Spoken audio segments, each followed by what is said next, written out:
குழந்தைங்களா, miss. Thirukkural test வச்சேன்ல, yes miss. என்ன இல் போட்டிருந்தீங்க திருக்குறள்ல? மிஸ் குண்டியில் போடுறீங்க மிஸ்.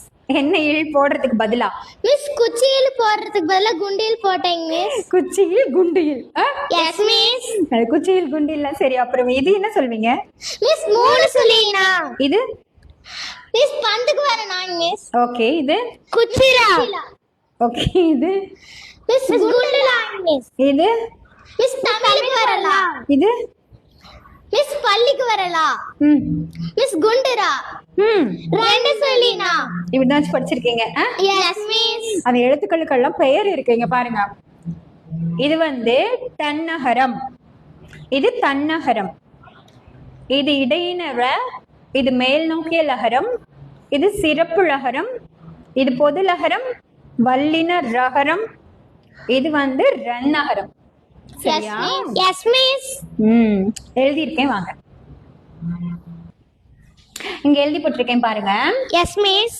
நீங்க மூணு சொல்லி நான் சொன்னீங்கல்ல. Yes miss. தன்னகரம். தன்னகரம் அதாவது இந்த டா தொடர்ந்து வர்ற எழுத்துக்கள்ல எந்த நா போடணும் எந்த இன் போடணும் அப்படின்னு குழப்பம் வேணாம். மூணு சொல்லி இன் தான் போட்டுக்கணும். அதாவது அது தன்னகரம். இப்ப மண்டபம், தூண்டில் அப்படின்னு வார்த்தை நான் வந்து உங்களுக்கு டிக்டேஷன் வைக்கிறேன்னு வச்சுக்கோங்களேன்.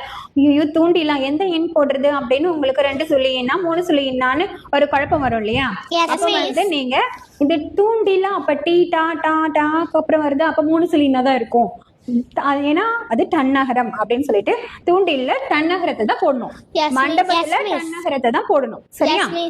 அதுக்கப்புறம் ரன்னகரம். ரன்னகரம்னா வென்றான், தின்றான், சென்றான் அப்படின்னு நான் சொல்லும் போது அந்த ராவ தொடர்ந்து வர எந்த எண்ணா இருக்கணும்?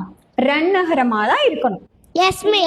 அடுத்தது தன்னகரம். பந்து, வெந்து அந்த மாதிரி வரும்போது இந்த எண் போடணும்.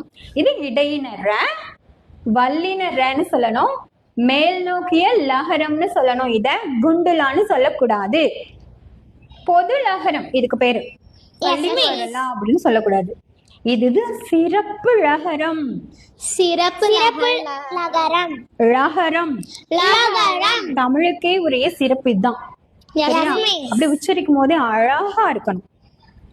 லகரம், சிறப்பு லகரம். தெரிஞ்சுக்கிட்டீங்களா? இதை ஞாபகம் வச்சுக்கிட்டு எழுதினாதான் எழுத்து பிள்ளை இல்லாம எழுதலாம் முடிஞ்ச வரைக்கும். சரியா?